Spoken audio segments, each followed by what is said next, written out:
Oke, baik kita mulai kuliah kita siang hari ini. Assalamualaikum warahmatullahi wabarakatuh. Waalaikumsalam warahmatullahi wabarakatuh.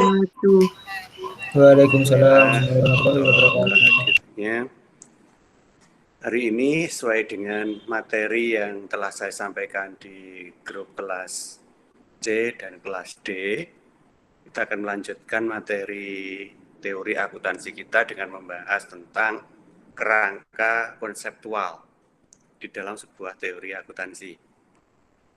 Minggu yang lalu kita sudah bahas tentang beberapa lembaga yang menaungi tentang regulasi akuntansi seluruh dunia yang sudah kita bahas satu persatu dengan beberapa cakupan atau mungkin beberapa standarisasi yang sudah diterbitkan dan tugas-tugas yang terus akan dikawal untuk keberlanjutan akuntansi dari perspektif teknis maupun secara teoritis.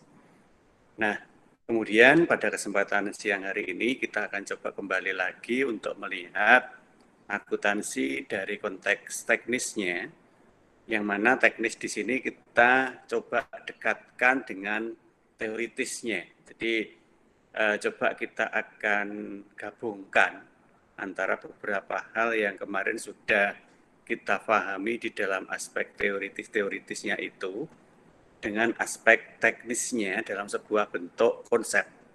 Ya, konsep itu bukan berarti hanya sekedar sesuatu yang belum jadi, bukan.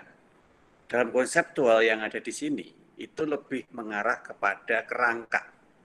Jadi bukan suatu draft, bukan ya, tapi mengarah ke dalam sebuah kerangka. Makanya konseptual framework kita sebut dengan nama framework. Ya, di sini lebih ditekankan pada aspek rangkanya. Nah, rangka itu adalah suatu komponen yang menjadi dasar atau menjadi pijakan nilai yang nanti akan kita gunakan untuk menyusun yang namanya akuntansi itu. Sekali lagi mohon diingat bahwa akuntansi itu tidak sama dengan laporan keuangan. Jadi jangan serta-merta ketika saya mengatakan akuntansi, kemudian yang terbersit adalah laporan keuangan. Tidak ya, tidak serta-merta.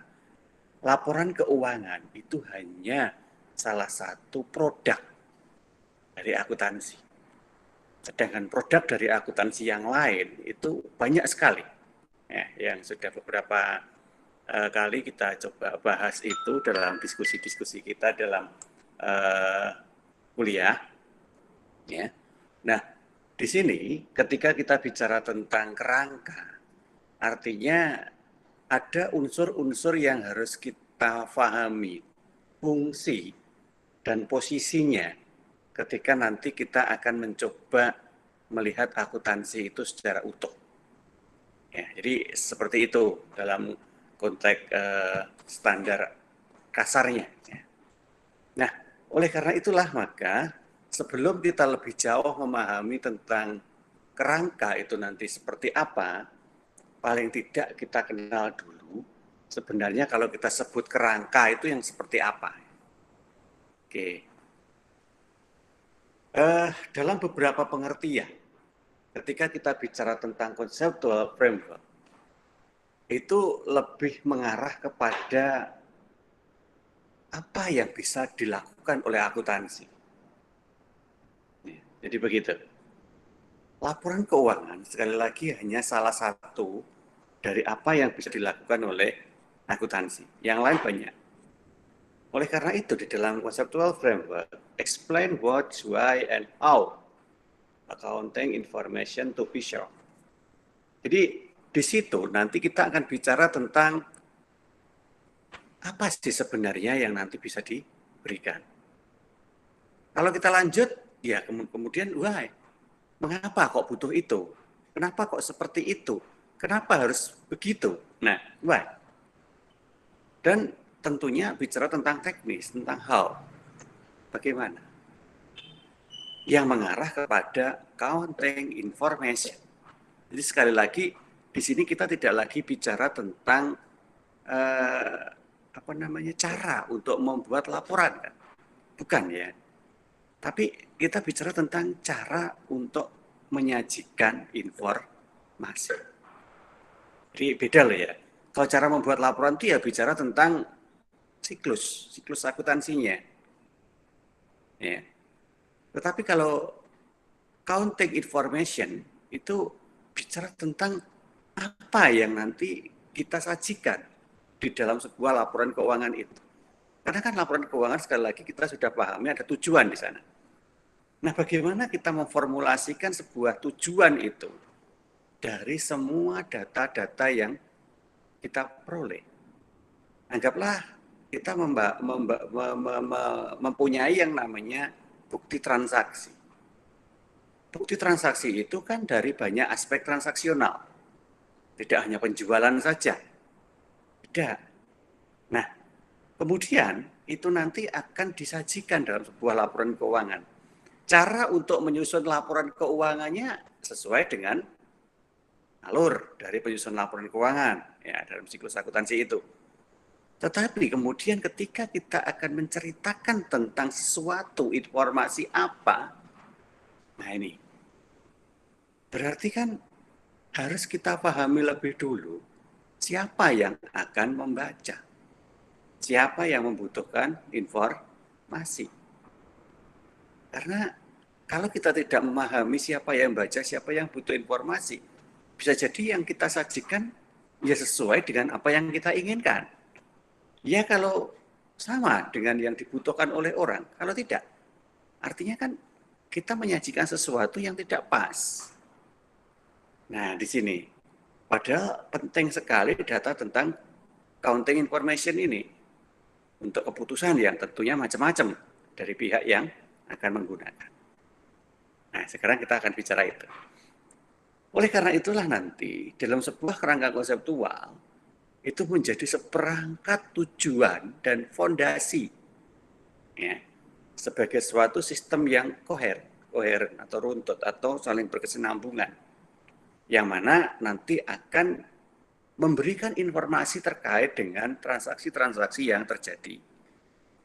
Di mana bisa saja transaksi yang terjadi itu sudah punya standarisasi atau akan mendorong terciptanya standar akuntansi yang baru yang mana harus konsisten dengan sifat, fungsi, atau ruang lingkup di dalam akuntansi itu dalam sebuah proses penyusunan laporan keuangan.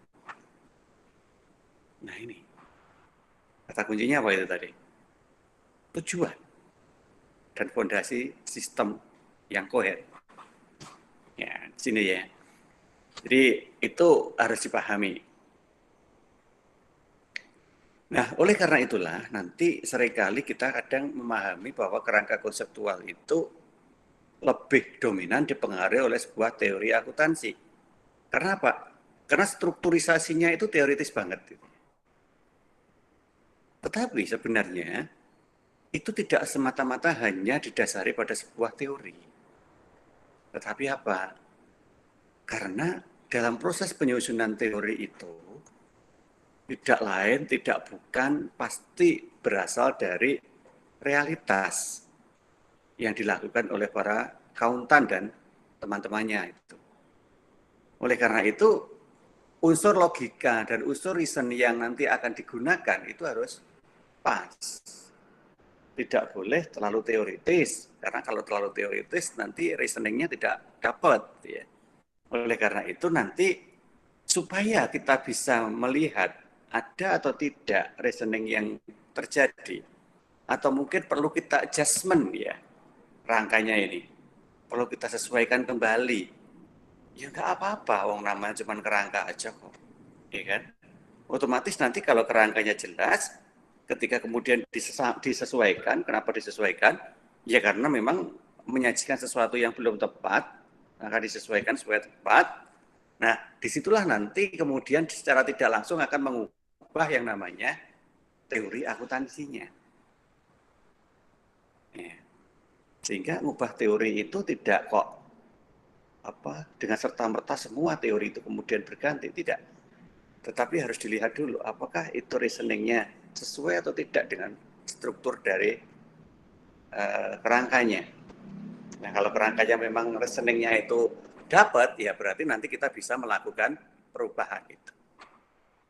Ya, jadi gitu ya, yang diubah adalah kerangkanya, kerangka teorinya, bukan otomatis langsung teorinya diganti gitu, tidak bisa. Ya, karena semua teori pasti berawal dari kerangka. Nah, kalau begitu, kenapa sekarang pertanyaannya? Kok di dalam counting itu need a conceptual framework? Apakah biar mudah kalau diubah? Ya, salah satunya. Karena tidak semua perubahan itu pasti terjadi. Ya, dalam jangka yang panjang pasti. Cuman kan kita tidak bisa menentukan kapan dan pada kondisi yang seperti apa. Oleh karena itulah maka lebih dominan yang namanya kerangka itu nanti dipakai untuk membackup yang namanya teknik dalam counting practice. Teknik berarti kita bicara metode. Karena kita tahu bahwa di dalam akuntansi itu untuk satu aktivitas saja kadang punya lebih dari satu metode. Coba diingat kembali untuk mencatat yang namanya persediaan. Gampang toh, karena dihitung aja loh. Stock of name persediaannya sekpiro catatan sejumlah itu selesai. Iya, untuk awal. Tapi kan persediaan itu geser. Karena ada penambahan, ada pengurangan. Ya sudah, langsung aja disesuaikan dengan pengurangan. Ada tambahin lagi, kurangi, tambahin, kurangin. Iya, secara teknis begitu. Tetapi apakah setiap saat orang bisa langsung mengupdate? Itu pertama. Kedua, ketika update itu terjadi dan ada beberapa faktor yang mempengaruhi, misalkan harga beli dari persediaan yang baru tidak sama dengan persediaan yang lama. Gimana sekarang kita memperlakukan persediaan dengan harga beli yang lebih mahal daripada persediaan lama? Jumlahkan aja, ya nggak bisa. Karena apa? Karena yang satu itu produk lama yang dibeli dengan harga yang lebih murah, yang satu produk baru yang dibeli dengan harga yang lebih mahal. Gimana kita bisa menjumlahkan? Kalau secara jumlah barang mungkin bisa ya. Yang kemarin tinggal 10, kemudian kita beli lagi 100, misalkan masih 110. Gitu. Tetapi untuk nilainya gimana? Apa bisa yang namanya harga yang baru ditambah dengan harga yang lama? Kan tidak match. Nah, oleh karena itu maka ada beberapa metode dalam pencatatan persediaan.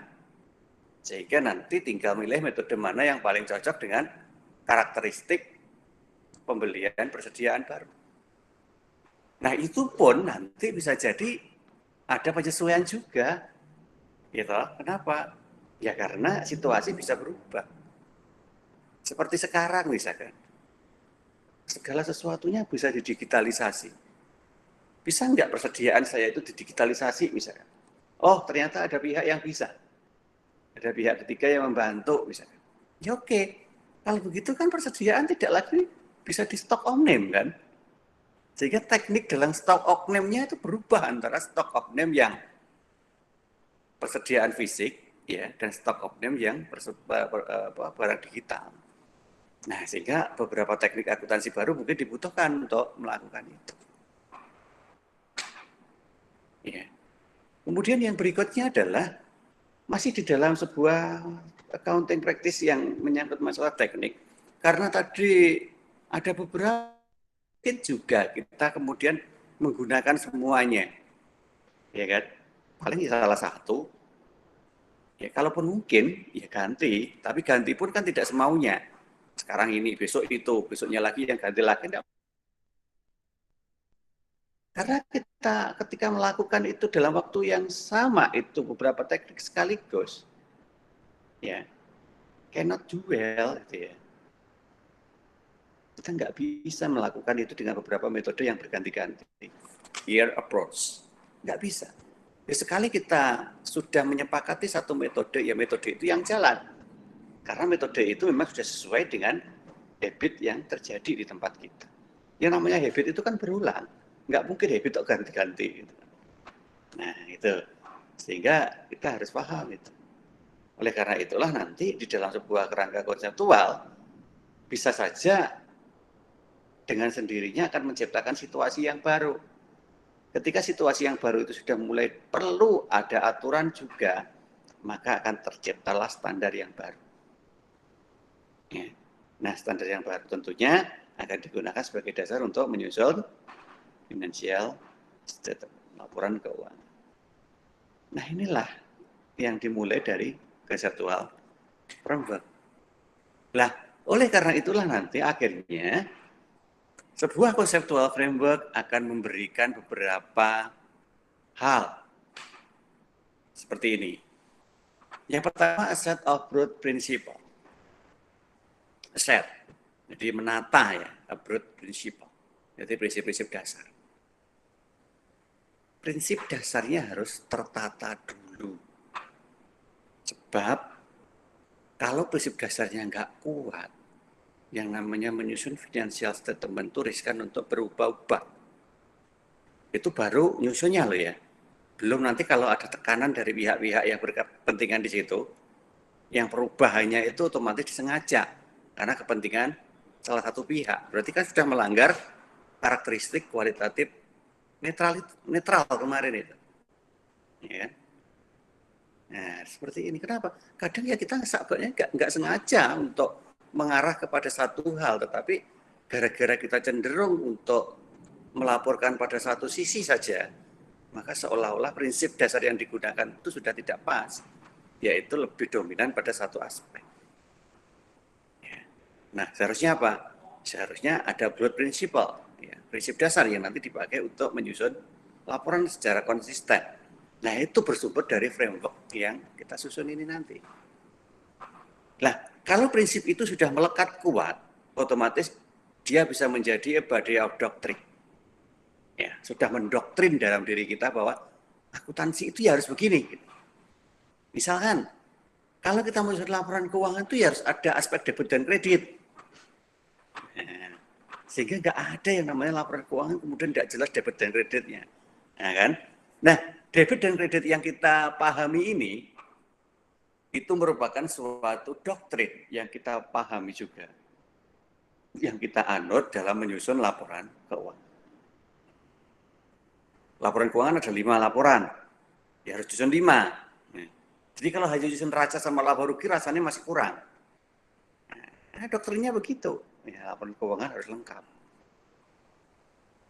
Scheme of interrelated ideas. Nah, inilah yang sangat berpotensi terjadi dalam sebuah realitas, yaitu interrelated ideas.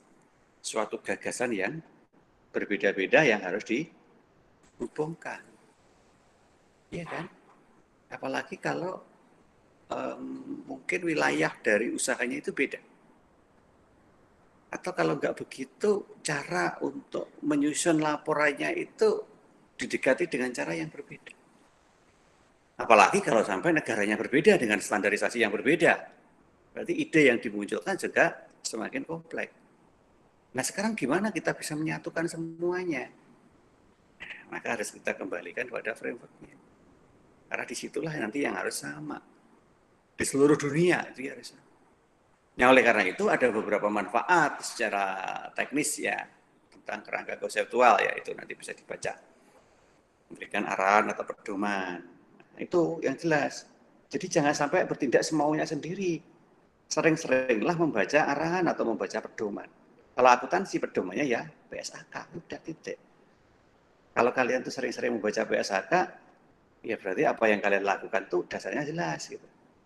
Kalau enggak, setahunya, semaunya, wah celaka. Ya, kalau semakin menyimpang dari PSAK kan salah itu kan. Menjadi acuan dalam memecahkan masalah akuntansi yang dijumpai dalam praktek. Mana rata-rata masalah itu akan menjadi tarik ulur ketika belum punya yang namanya standar atau aturan yang lebih jelas, lebih spesifik. Ya sering terjadi memang, karena gimana pun juga transaksinya itu sudah dilakukan. Ketika kemudian transaksi itu sudah dilakukan, terus kemudian ketika kita mencatat itu tidak mempunyai dasar yang jelas, artinya kan kebijakan yang harus berjalan. Nah, kebijakan itu dasar mengeluarkannya apa? Ya harus paham dulu di mana tidak jelasnya aturan yang sekarang itu berlaku. Kalau pakai aturan A seperti apa kesalahannya, aturan B seperti apa kelemahannya, dan seterusnya. Sehingga ketika beberapa aturan yang digunakan itu tidak berjalan, tidak berlaku, maka ya kita harus membangun yang namanya kebijakan. Ya rata-rata kebijakan itu nanti akan menambah peluang untuk menyusun standar yang baru. Namun, bukan berarti kemudian kok terus berkembang tanpa ada batas. Tidak. Ya jelas ada yang namanya batasan-batasan itu. Ya, harus kita tentukan. Rata-rata yang namanya batasan dalam menyusun laporan keuangan itu dibatasi oleh satu waktu, tahun, ya, tahun terjadinya. Kalau sudah beda tahun, otomatis kan tidak bisa diakui dalam tahun yang sekarang. Kemudian perbedaan yang berikutnya ini habit, ya, habit dalam membuat transaksi. Ketika habitnya berbeda, maka otomatis pengakuannya juga berbeda. Termasuk juga perbedaan yang disebabkan karena kebiasaan dalam menyusun laporan keuangan. Nah, biasanya ngeten kok mau diwai mboten paham. Nah, itu artinya tetap harus kita cross check. Ya oke lah, monggo berbeda. Tapi setidaknya masih dalam satu kerangka yang sama. Ya, yang tidak boleh beda di situnya. Kemudian meningkatkan pemahaman pemakai statement keuangan. Ya, karena ada hal baru ya. Oleh karena itu nanti kalau yang lama itu nggak paham misalkan perlu ada penjelasan lebih ya kita beri. Nah dengan adanya penjelasan lebih otomatis akan memahami ada hal baru lagi di dalam akuntansi itu. Nah, sehingga laporan keuangan bisa lebih diyakini. Dan yang kelima meningkatkan keterbandingan. Ya. Kemarin saya sampaikan bahwa salah satu karakteristik kualitatifnya adalah dapat dibandingkan antar perusahaan sejenis. Ya kalau standarnya jelas, minimal framework-nya itu sama, ya maka kita bisa bandingkan. Tapi kalau framework-nya aja beda, ya gimana kita membandingin? Mau framework-nya aja beda, kerangkanya nggak sama kok. Oke, nah apa sih tujuan bandingkan? Ya tujuan bandingkan setidaknya bukan untuk seolah-olah kita itu lebih, tidak. Tapi tujuan membandingkan itu setidaknya hanya dipakai untuk melihat posisi. Sampai sejauh ini akuntansi itu masih banyak berkutat terkait dengan hal apa. Nah ini akan menjadi sebuah manfaat. Nah bentuk dari conceptual framework itu seperti ini. Ini sebenarnya tidak selalu harus piramida terbalik ya, tidak harus. Ada juga yang memang piramida real ya, yang kuncingnya ada di atas itu. Bisa piramida, bisa segitiga lah, silakan terjemahkan apa itu. Apapun bentuknya, apapun posisinya, itu tidak penting. Yang penting adalah isi dari masing-masing komponen dalam piramida itu dan alurnya seperti apa. Kalau kita pakai gambar ini, maka yang paling atas itu adalah level ketiga, third level. Yang kedua berarti second level, dan yang bawah itu adalah first level, level pertama. Kalaupun dibalik nanti ya juga begitu, berarti yang paling atas adalah first level, second level, dan total. Isinya sama. Terserah. Kita mau dijelaskan dari mana dulu. Kita lihat aja sesuai dengan urutan gambar ya, dari level ketiga. Level ketiga itu bicara how, implementation, bagaimana cara melakukan. Kalau level pertama bicara why, ya. Kenapa kok ini? Kenapa kok butuh ini? Ada apa? Ya. Level kedua, ya itu di tengah-tengah, tidak lagi bicara how, tidak lagi bicara why, apalagi bicara what, tidak ya. Tetapi level ketiga itu adalah bridge, ya, sesuatu yang dipakai untuk menjembatani antara objective of financial reporting dengan recognition and measurement-nya. Oke, kita kupas satu persatu aja. Dari the third level, how implementation. Jadi bagaimana kita lakukan? Implementation lebih mengarah pada recognition and measurement concept. Ya. Apa recognition? Pengakuan. Measurement, pengukuran. Ya, jadi pengakuan dan pengukuran. Bagaimana kita melakukan itu? Gitu. Kayak tadi misalkan kita bicara tentang persediaan, bagaimana kita melakukan pengakuannya? Ya sudah, metodenya apa? Nah, metodenya misalkan FIFO, ya, FIFO, first in, first out. Yang pertama kali datang, yang pertama kali dipakai. Nah, kalau recognition-nya pakai seperti itu, sekarang measurement-nya gimana? Nah, cara ngukur FIFO gimana? Oke, ya tergantung, nanti kita lihat aja. Nah, bagaimana pola pengadaannya untuk persediaan awal, kemudian persediaan dalam proses, persediaan barang jadi. Nah, di situ nanti kita harus mendasari pada sebuah prinsip. Pada sebuah prinsip. Karena nanti kalau prinsipnya itu kita belum pahami, ya jadi masalah kan ya. Karena prinsip di sini adalah sesuatu yang memang mutlak harus ada. Oke, sebentar ya.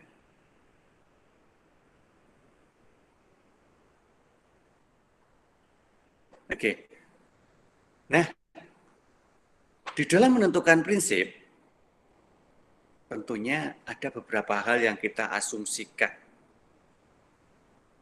Ya, ada beberapa hal yang kita asumsikan. Apa itu? Ya, beberapa metode tentunya.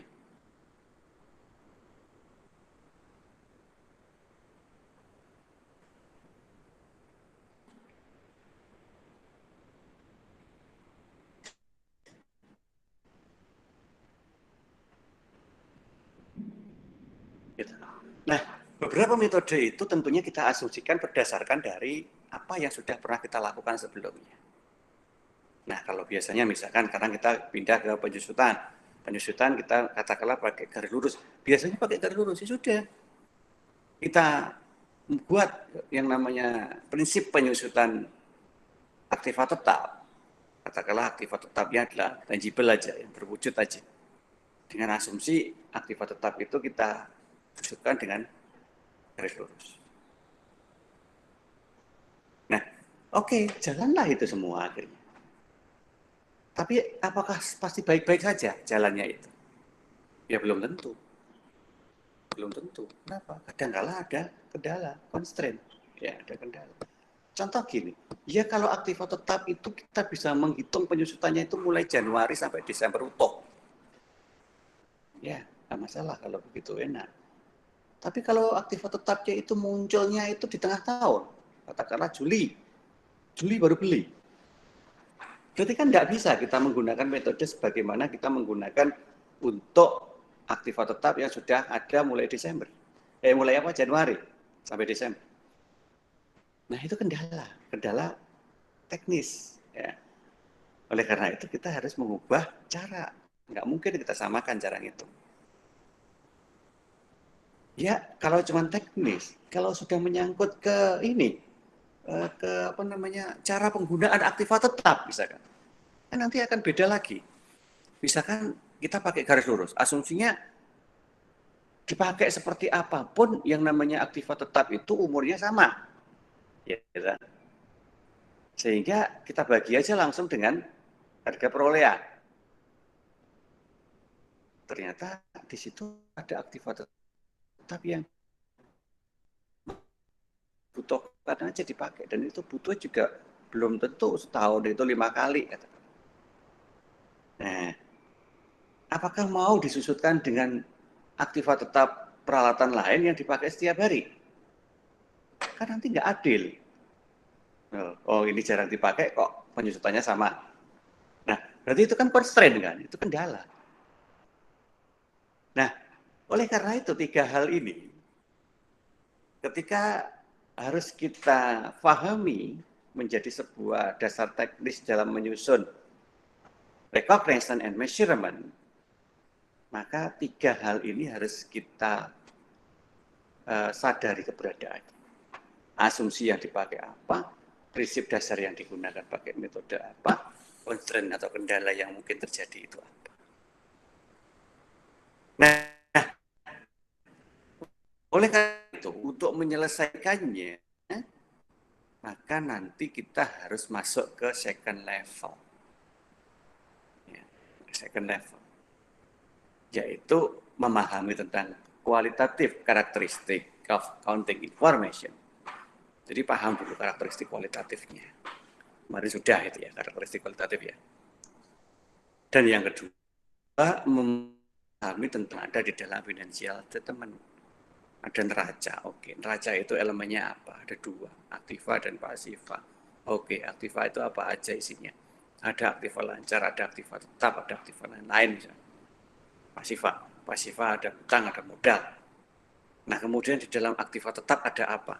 Kemudian di dalam modal ada apa? Nah, itulah yang kita sebut dengan nama elemen of financial statement. Jadi jangan sampai kita membuat sebuah keputusan tanpa bisa membayangkan posisi dari elemennya itu ada di mana. Apalagi kalau kita tidak paham tentang karakteristik kualitatifnya. Ya, pasti itu nanti nggak akan nyambung. Jadi keduanya itu merupakan satu kesatuan yang sebenarnya harus kita lakukan bersama. Karena apa? Karena posisi yang second level itu adalah bridge, ya, yang nanti akan menghubungkan yang namanya third level dengan first level. Di mana first level kita bicara tentang goal and purpose. Ya. Goal itu capaian, ya. Purpose, tujuan. Jadi capaian dan tujuan dari sebuah counting. Kita ingin mencapai yang sejauh mana informasinya itu. Tentunya ya harus kita lihat siapa yang butuh.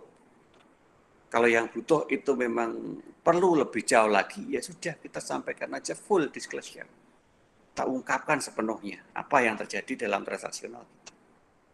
Tapi kalau yang butuh itu hanya parsial, misalkan hanya data biaya saja, ya sudah, yang kita sampaikan hanya biaya aja mungkin bisa kita pisah.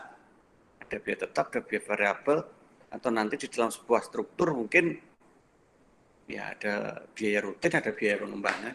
Nah, tergantung. Jadi ya jangan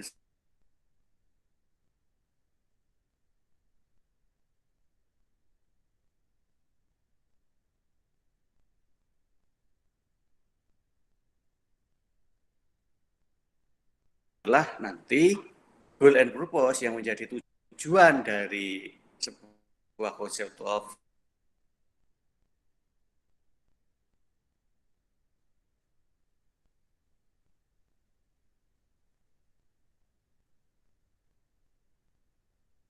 kapan. Apakah itu konsisten dari waktu ke waktu? Nah, itu harus kejawab.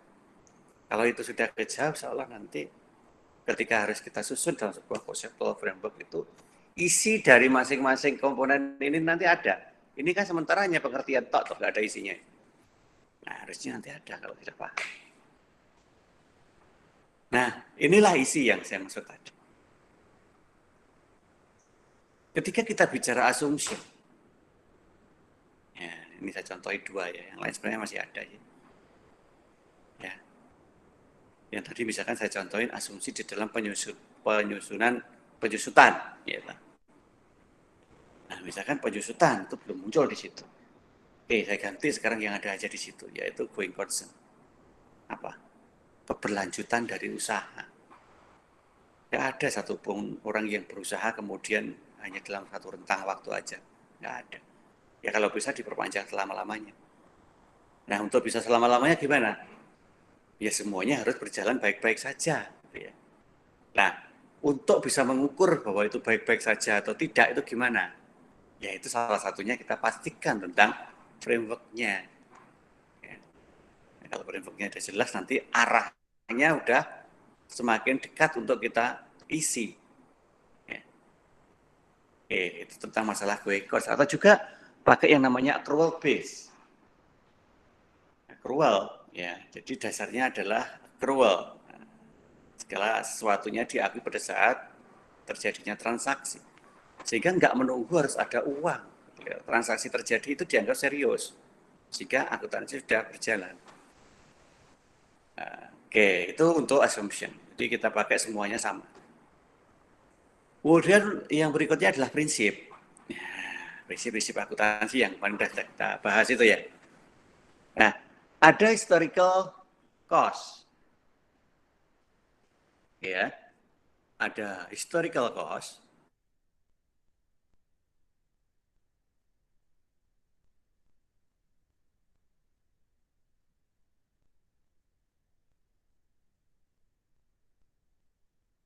And recognize.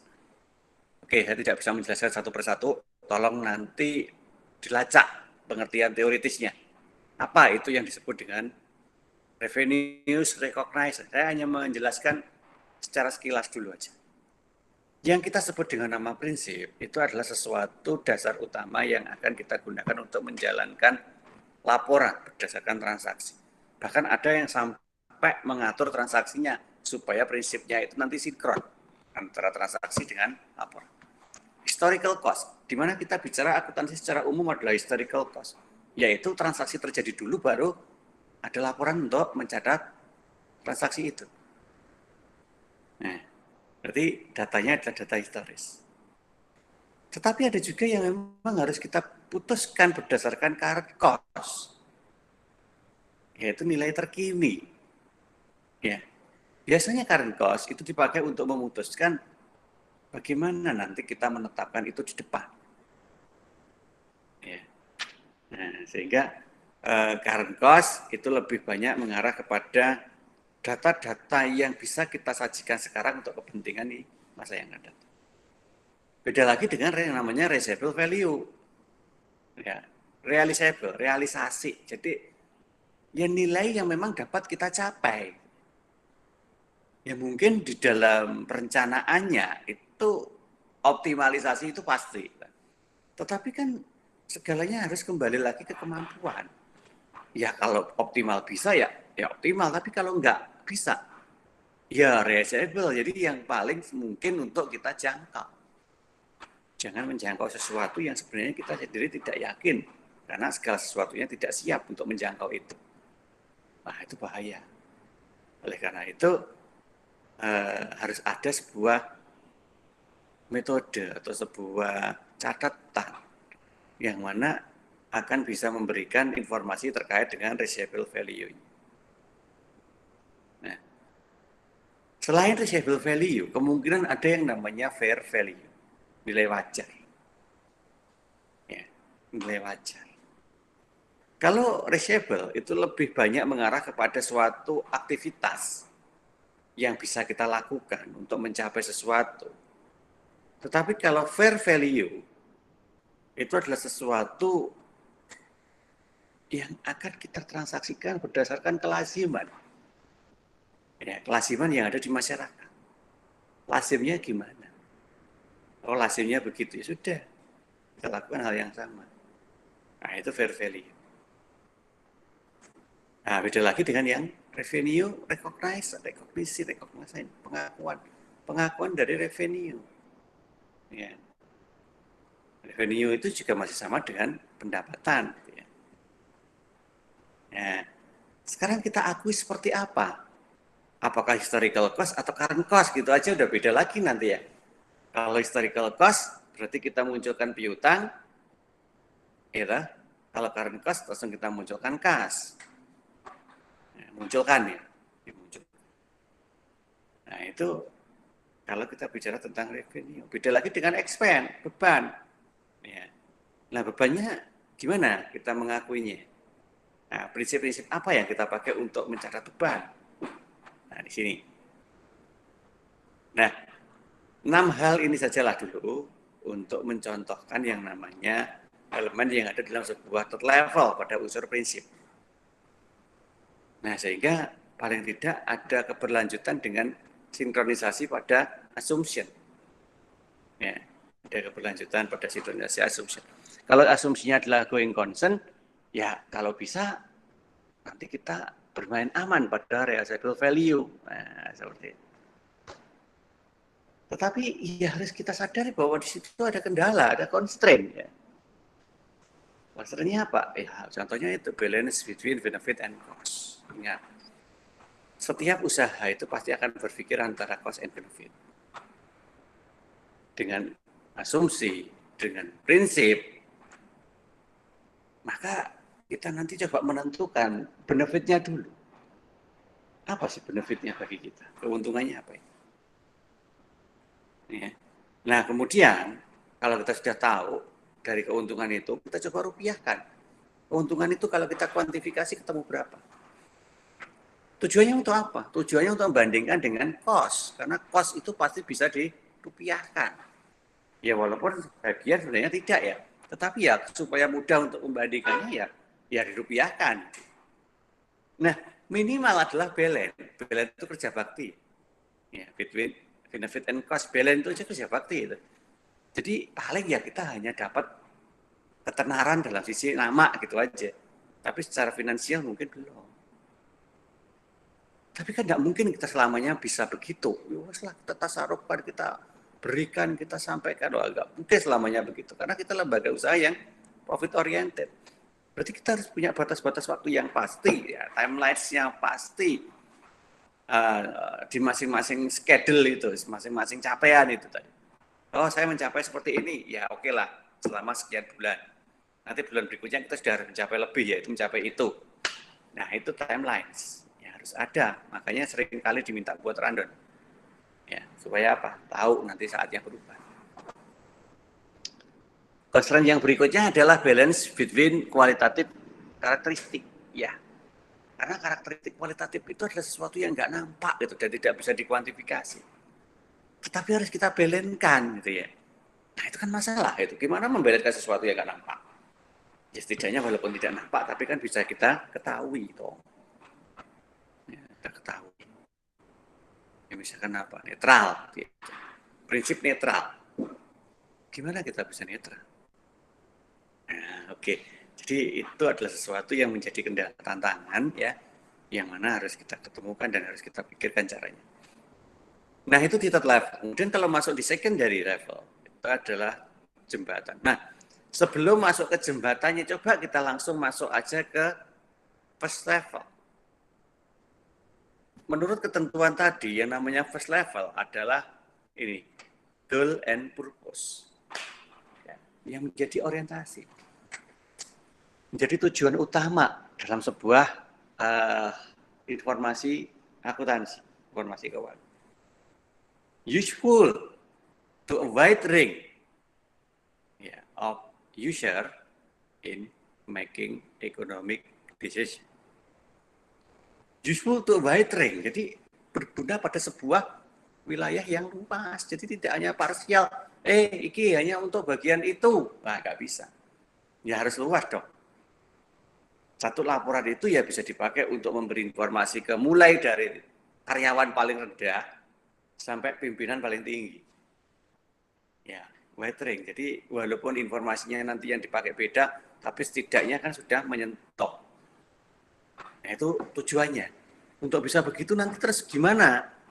Nah nanti kita lihat karakteristik dari apa itu? Oh kualitatif ya. Karakteristik kualitatifnya dan beberapa elemen yang ada dalam laporan keuangan menjadi orientasi. Itu ada di second level nanti. Tetapi orientasinya apa? Ya first level itu. Yang kedua, user present and potential investor. Ya, present itu artinya ya saat ini memang dia terlibat ya, menjadi seorang yang potensial, ya, investor yang potensial. Atau juga employ, karyawan. Ya. Lenders. Ya. Lenders itu hampir sama dengan apa? Ya. Investor, nah, employ. Mana tadi? Sudah ya tadi ya. Lenders, ya, suppliers. Ada trade kreditor. Ya. Kreditor itu kan nggak harus dari bank, nggak harus uang kan. Barang pun juga bisa masuk ke situ. Customer, government, pemerintah. And the general public. Ya, kalau nanti harus diaudit. Ya. Nanti harus mengarah ke sana. Oleh karena itu, bagaimana nanti asumsi, prinsip, dan constraint itu harus kita mix bareng-bareng supaya mencapai objektif-objektif yang jelas itu.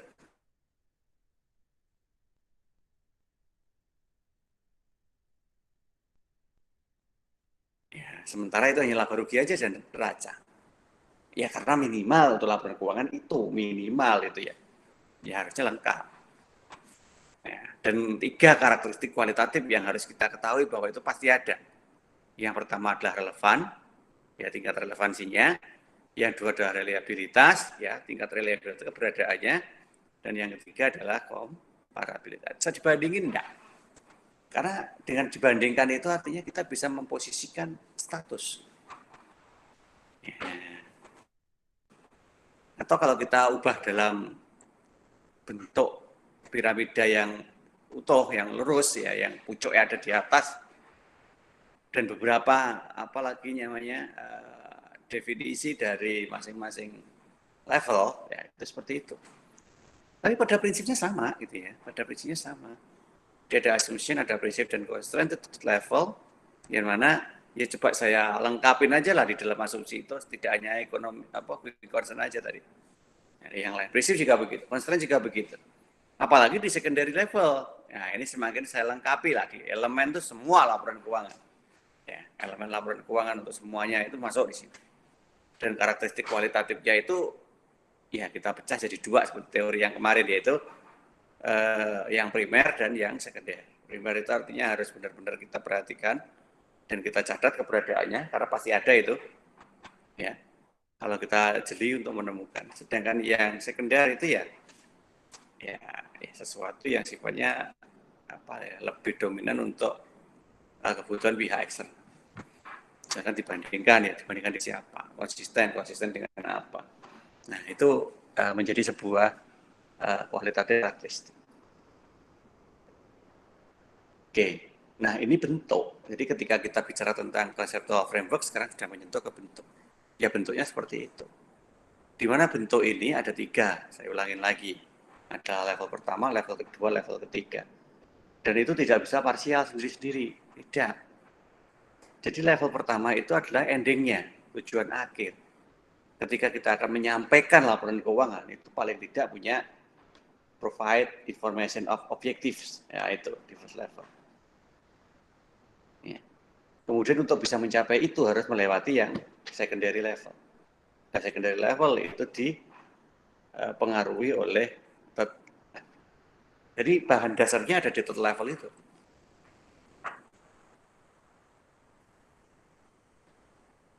Nah, nanti kalau ingin melihat lebih kompleks terkait dengan isi dari masing-masing tingkatan, oke, silakan dibaca itu ya. Oke, itu sudah sekilas saya resumkan lah. Nah ini karakteristik dari kualitatif. Ini lebih kompleks lagi. Ya. Tadi saya sebut kompleksnya ada 2, yaitu primary qualities dan secondary qualities. Nah primary qualities itu ya itu, ya ada relevan dan handal. Nah, yang dapat dipahami itu sudah dasar. Jadi nggak masuk primer, nggak masuk sekunder, ya elementary kalau ya, elementary qualities. Jadi kualitas dasar. Karena kalau laporan itu tidak dapat dipahami, ya nggak mungkin bisa digunakan gitu aja. Sehingga pasti harus dapat dipahami dulu. Kalau sudah dapat dipahami, baru kita cek primary qualities, relevan nggak dengan realitasnya. Handal enggak, karena dia sudah membuat informasi yang sesuai dengan standar akuntansinya. Nah, kalau sudah, ya sudah oke, sebenarnya sampai di situ sudah cukup. Ya, tapi kalau ingin mau lengkap ya masuk ke secondary qualities. Nanti punya kekuatan daya banding ya, konsisten dalam menjaga informasinya enggak. Karena nanti kan kita enggak hanya lihat setahun, tapi melihatnya juga beberapa tahun sehingga nanti kelihatan, oh fluktuatif, berarti enggak konsisten. Nah, dari beberapa itu, nanti yang paling utama ada di primary qualities. Ya, paling utama, namanya juga primer ya. Yaitu 2 hal, tentang relevansi dan kehandalan itu. Di mana sesuatu yang handal itu nanti harus sesuai dengan standarisasi. Nah, ciri sesuai dengan standarisasi itu apa? Ya, punya daya uji, artinya ketika diaudit itu benar gitu ya. Benar itu artinya sesuai dengan standar ya. Kalau masalah transaksinya ya itu ya tergantung cara melaporkan, tapi yang penting sesuai dengan standar dulu. Itu namanya punya daya uji. Netral, itu tidak memihak siapa-siapa, jelas kelihatan, dan jujur. Netral dan jujur itu satu kesatuan. Sedangkan yang relevan itu artinya punya informasi yang kita bisa rasiokan. Rasio itu kan tujuan sebenarnya hanya untuk membuat prediksi kan. Karena penelitian itu kan yang penting satu mungkin bisa memprediksi apa yang akan terjadi, atau yang kedua bisa menjelaskan apa yang terjadi. Ilmiah tentu. Nah, kalau dia punya nilai prediksi itu artinya data itu relevan. Oke. Kemudian yang kedua punya nilai feedback. Umpan balik. Feedback itu untuk menyadarkan atas kekurangan apa yang kita miliki. Jadi kita kemudian menyadari bahwa ada kekurangan sehingga kita bisa memperbaiki. Dengan membaca data itu. Nah, artinya itu relevan. Ya. Dan yang ketiga adalah on time, tepat waktu. Jadi tidak molor. Oke. Nah, ini tingkat yang kedua. Nah, sedangkan di tingkat ketiga tadi ada tiga, ada asumsi, ada constraint atau kendala, ada prinsip. Nah, ya sudahlah itu. Tolong nanti coba istilah-istilah ini dicari pengertiannya. Ya, cari pengertiannya. Supaya kalian paling enggak bisa memahami dari referensi yang berbeda. Nah, dari serangkaian isi dari conceptual framework tadi, otomatis maka next-nya, maka conceptual framework itu bisa lah dipakai untuk beberapa aspek. Yang jelas aspek-aspek itu tetap mendasari pada apa yang diinginkan oleh pihak pengguna. Sehingga itu menjadi sebuah kebutuhan. Nah, oleh karena itu nanti laporan keuangan itu tidak sekedar hanya dipakai sesaat. Contoh kalau kalian itu skripsi nanti ya, kemudian mendownload data laporan keuangan, ya paling hanya kalian pakai selama bab 4, ya sudah selesai, ya sudah selesai. Nggak pernah dipakai untuk melihat kembali. Kalau di dalam seorang investor tidak. Laporan keuangan tentunya dia akan koleksi datanya. Kenapa? Karena dia butuh untuk membandingin. Masuk kategori apa? Apalagi seorang analis. Analis pasti punya cakupan data yang sangat panjang. Karena apa? Supaya dia bisa memetakan potensi kejadian antar tahun. Nah ini. Oke, tentunya butuh otomatis. Kemudian yang kedua untuk membantu akuntan dengan cepat mengatasi masalah yang mengacu pada seorang akuntan apa itu masalah? Ini constraint tadi di sini tadi kan. Tentang bagaimana analisis cost and benefit-nya, tentang tingkat materialitasnya, tentang bagaimana nanti kita menentukan metode laporan, metode apa yang kita gunakan untuk membuat laporan dalam setiap elemen laporan keuangannya. Terus kelazimannya seperti apa di dalam sebuah dunia industri. Nah, itulah yang harus kita atasi di sini. Ya. Itu masalah, itu kendala. Nah, dan itu kendala klasik kalau saya sebut ya. Kenapa saya sebut klasik? Karena itu selalu berulang. Ya. Cost benefit analysis itu selalu berulang dan itu pasti akan dicari. Materialitas itu pasti juga karena nanti tujuannya supaya auditor tidak sampai menemukan yang lebih materialitas lagi. Konservatif ya, karena memang ada banyak pilihan metode. Kebiasaan dan kebiasaan itu selalu berubah, maka kelaziman itu bisa aja bergeser. Nah, kalau kita tidak ikutin terus kan nanti kita ketinggalan untuk memahaminya. Nah, itu kebutuhan. Terus kemudian tujuannya adalah memberikan informasi yang apa? Ada 3 yang gitu ya. Yang pertama untuk keputusan investasi dan kredit. Berarti investor dan debitor. Berani-beraninya kita itu membuka jalur investasi dengan menjual saham. Ya, berarti kita harus berani juga untuk mengatasi masalah yang ada di situ. Berani-beraninya kita pinjam, kita utang. Ya, berarti kita juga harus bisa berani mengatasi masalah untuk itu. Nah, ini sehingga minimal ketika kita sudah memahami apa permasalahan dari yang terjadi, kita sampaikanlah informasi itu kepada pengguna laporan keuangan. Jadi setidaknya kita sudah terbuka, sudah transparan. Ya. Nah, Kalau kita sudah transparan, ujungnya apa? Ya kalau memang data kita itu bisa dianalisis, maka hasil analisisnya itu ya sudah mengarah kepada yang benar. Perspektif. Contohnya itu untuk menilai arus kas. Terutama kreditor. Karena dia harus memastikan bahwa pinjaman itu tidak macet. Ya, kalau investor kan ujung-ujungnya paling dividen aja atau capital gain. Enggak juga enggak apa-apa gitu ya. Akhirnya rugi ya rugi sejumlah nilai penurunan aja. Tapi kalau seorang kreditor itu ruginya ya panjang selama umur kredit. Nah itu. Kemudian yang ketiga menggambarkan sumber daya ekonomis. Ya oke, ketika kemudian dilihat tingkat kesehatannya misalkan. Kan banyak ini skripsi terus kemudian mencoba menganalisis tingkat kesehatan suatu laporan keuangan pada objek. Ya itulah yang disebut dengan nama sumber daya ekonomis. Sesehat apa dia?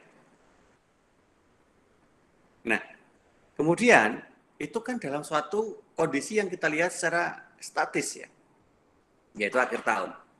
Kita nggak pernah yang namanya mencoba untuk membandingkan dengan tahun-tahun berikutnya atau sebelumnya. Nggak pernah, paling hanya lihat sekali aja. Ya.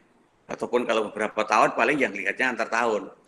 2015 berapa ke gimana, 16 bagaimana, 17, gitu aja. Nggak ada atau belum lah ya, ya kalaupun ada saya belum ingat itu. Yang kemudian membahas tentang relevansi selama 5 tahun. Nah, paling di rata-rata. Nah, apakah itu salah? Tidak, karena itu sudah menggambarkan potensi sumber dayanya. Ya. Dan beberapa permasalahan yang mungkin terjadi itu adalah sebuah sinyal yang bertujuan untuk mengingatkan bahwa ke depan itu belum kok aman gitu ya. Tetapi masih ada beberapa hal yang perlu kita selesaikan. Nah, kemudian dalam aspek karakteristik kualitatifnya tadi, maka ada dua hal yang penting harus kita tekankan di dalam penyusunan kerangka dasar, yaitu bahwa segala sesuatu yang harus terlaporkan di situ nanti relevan. Ya, cirinya relevan itu bisa dipakai untuk predictive value, bisa dipakai untuk feedback ke diri kita sendiri, dan ya, tepat waktu menyampaikannya, tidak salah waktu.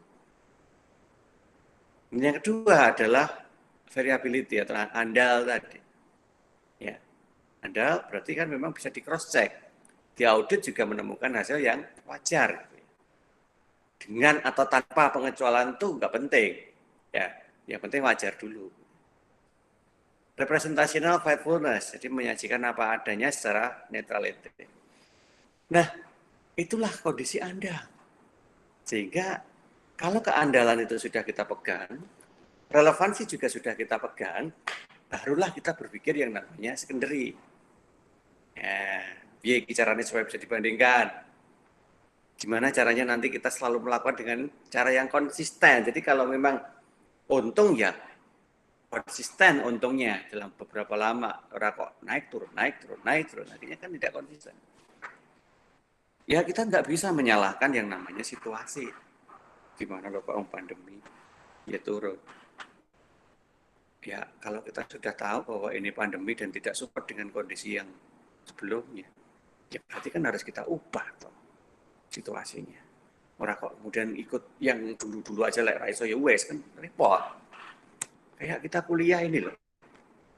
Kalau kita nggak pandemi, mungkin kita ada di ruangan kelas, ya toh, bersama-sama. Saya cerita dan saya tahu ketika kalian ngantuk, ya, seperti ini kan saya nggak ngerti. Tidur juga nggak ngerti, pergi yang nggak ngerti, ya di samping ngapain saya juga nggak ngerti.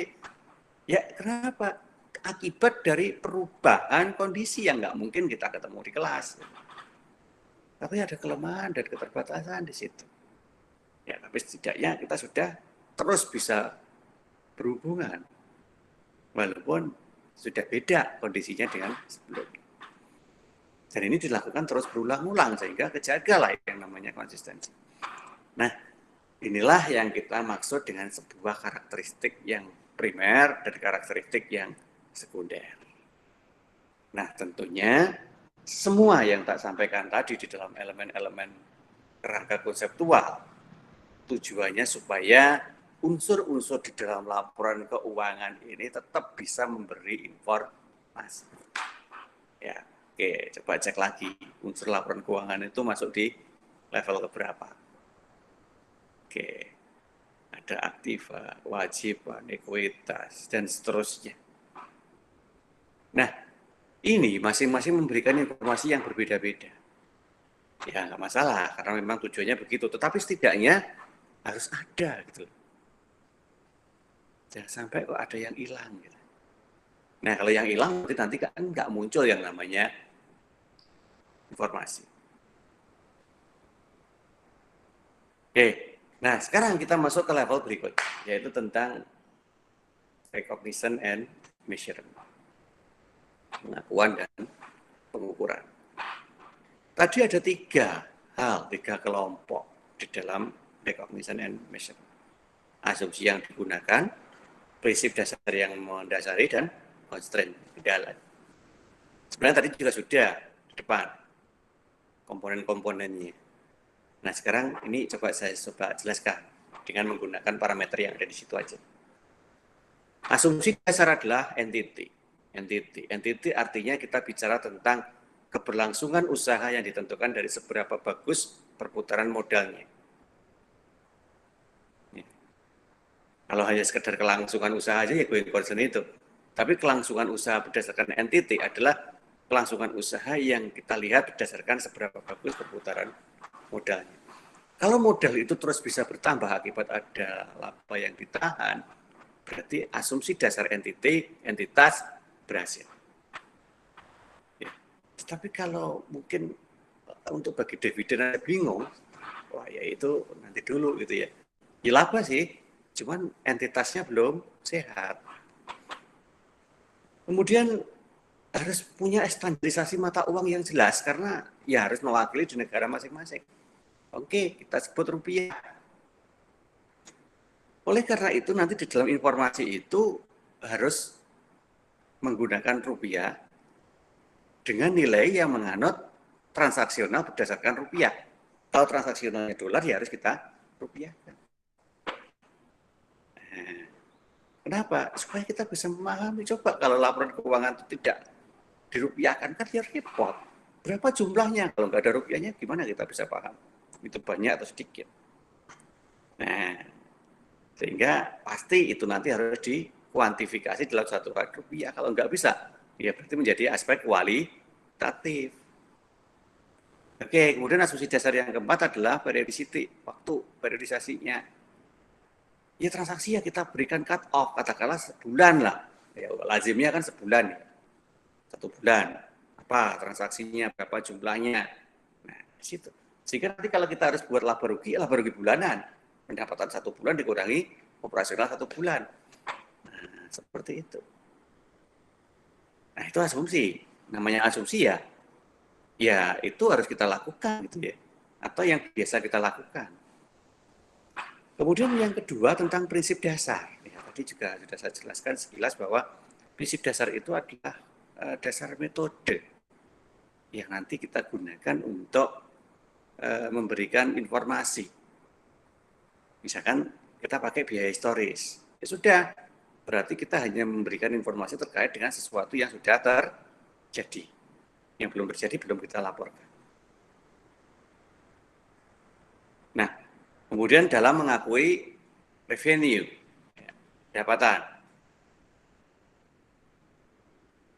pendapatan itu sudah terjadwal sebenarnya, karena produksinya juga sudah terjadwal. Sehingga nanti kita bisa hitung atau bisa kita lihat pendapatan sebelum produksi itu berakhir. Sebelum berakhir itu kan berarti kan belum menjual kan, barang masih dalam proses kok. Tetapi setidaknya ketika barang masih dalam proses pun kita sudah bisa menghitung berapa potensi yang selesai di akhir bulan ini, berapa potensi rata-rata harga jualnya, sehingga ketemu berapa potensi pendapatannya. Nah kemudian kita lihat lagi ketika produksi selesai ada perubahan enggak? Bisa jadi ada perubahan karena tingkat ekonominya berkembang lebih cepat katakanlah, sehingga harga jual bisa lebih tinggi. Nah itu. Akhirnya kita jual dengan harga jual sesuai dengan saat produk itu selesai. Nah ternyata demand dari pasar itu besar gitu ya. Demand dari masyarakat itu sangat tinggi. Yang sekarang lagi tren itu adalah bahan bakar. Coba lihat di pom bensin itu saat ada premium. Wah itu antrian mengular itu kan. Panjang banget antriannya. Kenapa? Ya karena harga. Mereka tidak ambil pusing terkait dengan kualitas bahan bakar, kelayakan untuk kendarakannya, dan yang paling parah adalah polusi yang dihasilkan. Tidak ambil pusing. Ya, nggak ambil pusing. Ya sudah, aku mampu beli sekian kok, padahal aku butuhku sekian banyak, ya sudah. Mendingan antri. Nah, ternyata kalau nanti banyakkan menjual premium lagi, yang paling berkontribusi negatif adalah dampak. Dampak sosial maupun dampak pencemaran udaranya. Kenapa nggak beralih ke bahan bakar yang lebih ramah lingkungan, yang lebih bersih? Di atas premium misalkan Pertalite. Harga sekali lagi kemudian yang jadi bentur. Lu kan mahal. Yang seharusnya saya beli 50.000 itu bisa untuk ya katakanlah 100 km. Ya kalau saya beli Pertalite ya hanya 75 km. Jadi kan saya harus nambah kalau untuk kilometer yang sama. Nah, tetap antri, tetap pencemaran lingkungan, tetap dampak sosial. Akhirnya Pertamina membuat kebijakan. Pertalite harga premium. Nah, kalau pakai sepeda motor bisa karena ada syarat dan ketentuan berlaku, yaitu sepeda motor roda 2, roda 3, angkot, atau ojek. Ya itu, kalau pribadi ya nggak boleh gitu kan. Nah, itu apa tujuannya? Ya tujuannya adalah untuk mengestimasi bahwa nanti yang akan terjadi di masa yang akan datang untuk penjualan bahan bakar minyak itu mana yang paling unggul. Ya sehingga bela-belain berani ngasih subsidi walaupun hanya 6 bulan. Nah, itu terjadi ketika penjualan. Walaupun di awal saat produksi belum selesai, saat produksi selesai tidak ada rencana seperti itu, tetapi ketika melihat situasi yang terjadi akhirnya berubah. Sehingga saat penjualan pun kita bisa buat recognition yang berbeda. Nah, oke. Bahkan yang terakhir saat uang kas itu diterima. Nah, kita mau pakai kerwel atau pakai cash basis, nah itu aja udah berubah lagi. Nah, iya kan? Oleh karena itulah maka segala sesuatunya sebenarnya lebih cenderung dominan untuk melihat kejadian. Ya. Nah, tuh, itu tentang masalah recognition dari revenue. Nah, sekarang bagaimana tentang hubungan antara revenue dan beban? Beban dan revenue atau beban dan pendapatan itu harus selalu berkaitan. Ya, selalu harus kita kaitkan. Karena apa? Karena dari situlah nanti kita bisa menentukan keuntungan. Oleh karena itu, saat pendapatan dan beban itu sudah bisa kita kaitkan sebelum segalanya itu terjadi, nah berarti itu sudah menjadi yang namanya perencanaan. Nah kalau perencanaan sudah jelas dan hasil dari evaluasinya itu bagus, baru kita tentukan pakai prinsip mana ini yang paling cocok dari sekian prinsip yang ada. Nah, makanya nanti kita temukan yang paling sesuai.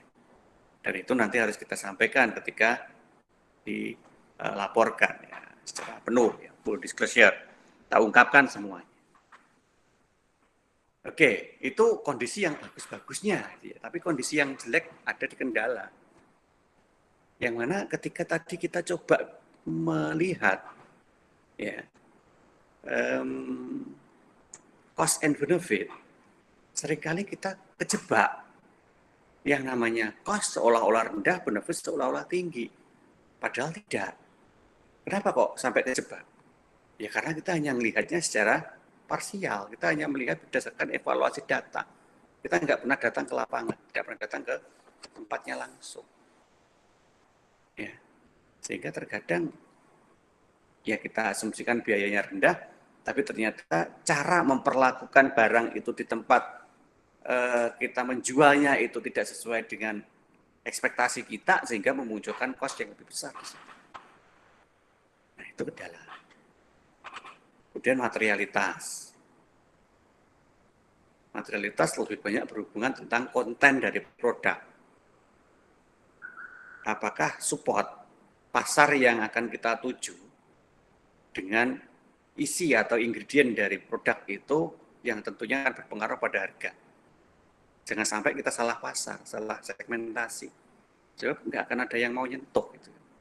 Nah, sekali orang itu sudah a priori, sudah tidak suka ya, untuk mengembalikan menjadi suka itu susah. Ya, makanya dari awal harus kita pastikan dulu mana yang kita launching yang tepat untuk ditaruh di situ. Nah, itu yang kedua. Yang ketiga adalah tadi kembali ke banyaknya metode. Nah, terus mau kita laporkan pakai metode apa? Nah, tadi sekilas di awal sudah saya katakan bahwa memilih metode itu tidak asal. Yang pertama jelas harus kita sesuaikan dengan apa yang sebelumnya dikerjakan. Kita cari yang paling sesuai dengan kondisi yang mempengaruhi semua aspek di dalamnya. Ya, karena apa? Ya konservatifnya tadi. Ada banyak sekali tawaran sehingga kita tidak boleh asal untuk memilih. Dan yang paling penting adalah kelaziman. Yang sesuai dengan praktek yang terjadi secara nyata di dunia industri yang sama dengan industri yang kita masukin. Nah, aspek-aspek ini tidak ada hitungan teknisnya. Di akuntansi kayaknya ini tidak muncul di dalam sebuah siklus. Iya, ini adalah salah satu bagian dari akuntansi selain dari siklus akuntansi. Nah, karena tadi saya katakan bahwa accounting itu banyak sekali aspeknya. Laporan keuangan yang salah satu. Nah, penentuan-penentuan seperti ini sudah masuk ke salah duanya. Nah, yang lain nanti sebenarnya banyak. Nah, dasar-dasar yang dipakai untuk melihat hal itu semua, ya tentunya ada di standarisasi laporan keuangan. Ya, ini saya kembali lagi kepada FASB, Financial Accounting Standard Board dalam Conceptual Framework. Kalau di PSAK, Pak, ya kita lihat aja di kerangka dasar penyusunan dan penyajian laporan keuangan itu yang paling depan itu sebelum masuk ke PSAK nomor 1. Ya, sama dengan conceptual framework yang ada di FASB.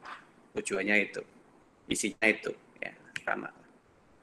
Nah ini, kalau di FASB ya kita lihat di SFAC nomor 1, kalau bicara tentang tujuan. Kalau kita bicara tentang karakteristik kualitatif dan elemen-elemen laporan keuangan itu yang seperti apa, kita lihat di SFAC nomor 2 dan nomor 6. Nah, itu ada tingkat kedua tadi. Ya, tingkat ketiga, tentang pengakuan pengukuran, kita lihat di SFAC nomor 5. Sayangnya, ketika masuk PSAK, itu semua digabung di dalam kerangka dasar penyusunan dan penyajian laporan keuangan. Kalau di SFAC itu dipisah. Nah, sehingga kalau pengen lebih tahu lebih jelas, selain ini hanya melihat di PSAK, coba cari di SFAC. Coba cari di masing-masing. Kalau tingkat pertama berarti lihat di SFAC nomor 1, tingkat kedua di SFAC nomor 2 dan nomor 6, tingkat ketiga di SFAC nomor 5. Ini sekilas saja ya tentang isi di masing-masing SFAC-nya. Statement nomor 1 itu tentang Objective Financial Reporting Business. Yang nomor 2 itu tentang kualitatif karakteristik. Yang nomor 6 tadi adalah elemen finansial. Ini nggak urut saya ya. Dan seterusnya lah, silakan. Nah, isinya itu gitu ya. Tapi kalau bagaimana kalimatnya nanti tolong dibaca dalam masing-masing SFAC itu, masing-masing statement. Nah, oleh karena itu, ending dari conceptual framework itu secara utuh, nah sekarang itu, secara utuh ada di gambar ini. Endingnya ya, nah, conclusionnya, simpulannya. Mau dibaca dari bawah atau dari atas sama, yang penting jangan dari tengah. Gitu ya. Oke, kalau kita bicara berdasarkan piramida tadi, decision maker and their characteristic itu adalah level pertama. Ya. Yang tadi bicara tentang tujuan. Karena memang tujuan dari counting information itu untuk dipakai oleh usernya dalam rangka membuat decision making. Nah, tetapi ini kita lompat sekarang ya, kita lompat ke dalam piramida yang level ketiga. Untuk melakukan itu ada tantangan, ada kendala. Nah, jadi begitu. Karena kita mix ya, ada kendala, ada constraint di situ. Ada pervasive constraint, yaitu perbandingan antara cost and benefit tadi. Ya, bagaimana itu bisa tepat. Dan ada threshold for recognition, ya, yaitu tantangan yang nanti mengarah kepada kemungkinan kita salah dalam membuat recognition. Yaitu apa? Nilai materialitas. Materialitas itu adalah ukuran jumlah ya sesuai dengan kemampuan yang kita miliki. Contoh gini aja, sederhana. Kalian masih mahasiswa. Kemudian kalian di dompet itu ada uang 100.000. Wah, bagi kalian itu material banget itu. 100.000 itu udah bisa dipakai untuk macam-macam kok. Kalau itu sampai hilang, wah ya sedih juga gitu kan. Karena itu material bagi kalian. Karena uang di dompet kalian ini satu-satunya cuma 100.000 tok itu. Maka itu disebut material. Ya nanti bisa jadi seiring dengan pertumbuhan waktu kalian 10 tahun, 20, 30 tahun yang akan datang. Kalian sukses misalkan ya. Kemudian tingkat inflasi itu sekarang naik ya. Uang 100.000 di dompet mungkin tidak material gitu ya. Kenapa tidak material? Pertama karena tadi uang di dompet itu sudah banyak gitu. Ya, misalkan kalau masih pakai uang tunai, ya sekali kita kemana-mana ya paling enggak bawa 5 juta lah. Sekali narik ATM 5 juta, sekali narik ATM 10 juta. Ya hilang 100.000 mungkin enggak kelihatan ya, 100.000. Ah, benar. Sing lain masih banyak gitu. Atau selain itu karena tingkat inflasi sudah semakin tinggi ya, sehingga daya guna atau kebermanfaatan atau nilai dari uang itu semakin turun. Sehingga uang 100.000 itu paling 100.000 setara dengan sekarang 10.000 misalkan. Ya nggak apa-apa wis. Nah gitu ya. Nah itu nanti menjadi sebuah kondisi yang berbeda dalam sebuah penentuan tingkat materialitas sehingga itu menjadi constraint, jadi kendala. Nah oleh karena itulah maka supaya nanti kita bisa memastikan bahwa decision makers itu mendapatkan haknya untuk menentukan cost and benefit serta materiality-nya itu juga sudah tepat, maka kita harus memiliki sebenarnya namanya qualities yang spesifik, yaitu understandability, yaitu bagaimana kita memberi penjelasan kepada user. Maka muncullah yang namanya catatan atas laporan keuangan. Lihat aja di situ kalau kalian download laporan keuangan, kan isinya beda-beda itu. Ada yang fokus menjelaskan A, fokus menjelaskan fokus. Nah, tergantung dari memang titik tekannya perusahaan itu ada di mana. Nah, itulah sebuah cara untuk memberikan adaptability, yaitu pemahaman lebih kepada user. Karena kalau hanya laba rugi, neraca, cash flow, itu nggak ada penjelasan apa-apa. Lagian jika kita nggak mungkin akan ada tulisan-tulisan dalam sebuah paragraf di situ. Sehingga muncullah di JALK. Nah, dengan demikian, maka orientasinya yang secara perpasif, yaitu disusun usefulness, yaitu mampulah nanti dipakai untuk membuat keputusan. Nah, cirinya apa? Cirinya, kalau aspek primary qualities-nya itu sudah bisa digunakan. Relevansinya bisa dipakai sehingga dia bisa menganalisis rasio dan membandingkan antar tahunnya. Gitu. Reliability-nya juga dipakai sehingga dia menyadari bahwa data yang muncul itu adalah data sesuai dengan tahunnya masing-masing.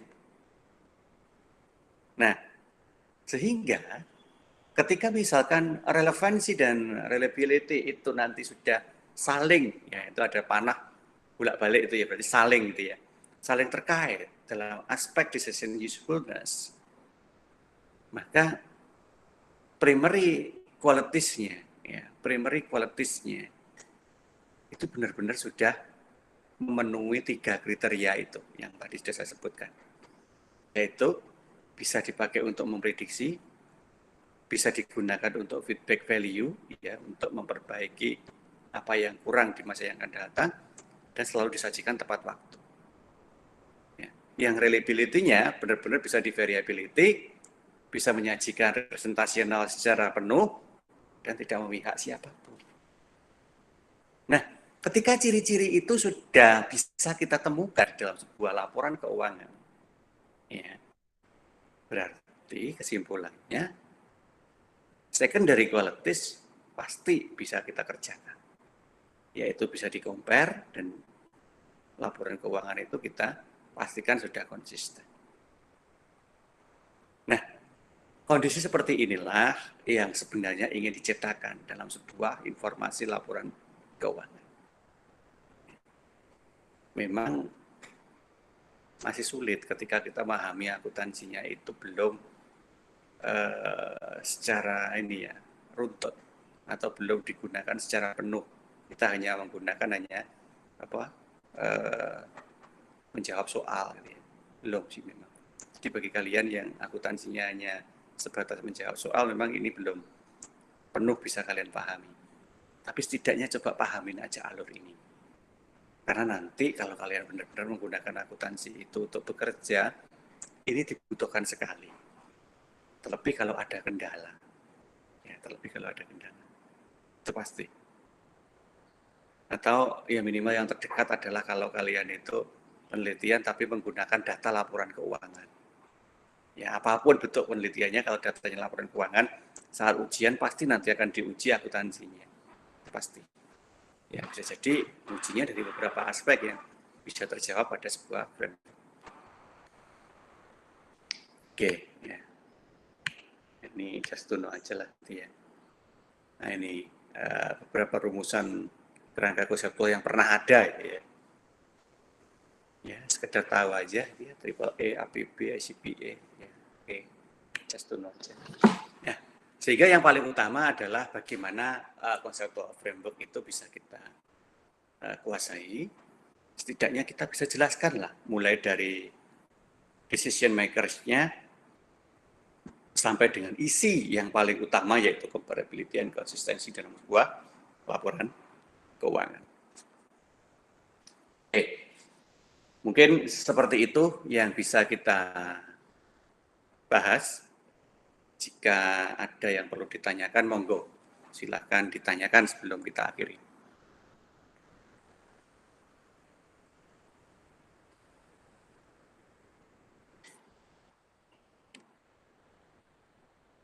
Oke, tidak ada ya. Oke, baik. Kalau ada, nggak apa-apa, nanti disampaikan lewat media yang lain. Kalau memang tidak ada, berarti ya sama seperti yang saya sampaikan dulu-dulu, bahwa jika memang tidak ada yang tanya, berarti dianggap sudah memahami. Ya, terserah apa aspek mana yang paling bisa kalian pahami, monggo. Kalau menuntut paham secara utuh, ya alhamdulillah kalau bisa, tapi itu perlu proses. Teori akuntansi itu gampang-gampang susah, gitu ya. Gampangnya itu hanya teori aja, ya, nggak ada hitungannya biasanya begitu. Tapi susahnya itu ketika logika itu nggak mampu menangkap, ya, menangkap aja nggak mampu, itu pasti akan blong, gitu ya, nggak akan nyambung. Karena apa yang saya sampaikan itu harus kita tangkap pakai logika. Nangkapnya secara parsial berdasarkan dari materi, kemudian dikonklusikan, disimpulkan. Makanya tadi ya apapun atau dari slide manapun yang saya sampaikan pasti ada conclusionnya, ada kesimpulannya di akhir paragraf, di akhir slide. Nah, itu adalah hasil dari pembahasan kita dari beberapa slide sebelumnya yang harus kita pahami secara logis. Nah, coba dibaca-baca dulu. Cara untuk belajar teori akuntansi itu adalah paham tentang tema yang sedang dibahas, ya, pahami dulu temanya mau bicara apa, mulai dari pengertian-pengertiannya dan tujuan dari pengajarannya, pembelajarannya, kemudian isi dari tema itu apa per masing-masing. Kalau ada gambar berarti isi itu pasti sesuai dengan struktur dari gambarnya. Kemudian pengertian dari masing-masing elemen dari gambar itu harus kita pahami. Nah, terus fungsi dari masing-masing. Ya, itu biasanya ada di conclusion. Seperti tadi, conceptual framework, konklusinya ada di sini tadi. Ya. Sehingga fungsi dari masing-masing apa yang sudah saya sampaikan tadi akan muncul di masing-masing kelompok itu. Oke, mungkin begitu. Kalau memang tidak ada yang ditanyakan, ya saya akhiri dulu. Terima kasih untuk perhatiannya. Kita akhiri. Assalamualaikum warahmatullahi wabarakatuh. Waalaikumsalam warahmatullahi wabarakatuh. Waalaikumsalam warahmatullahi wabarakatuh.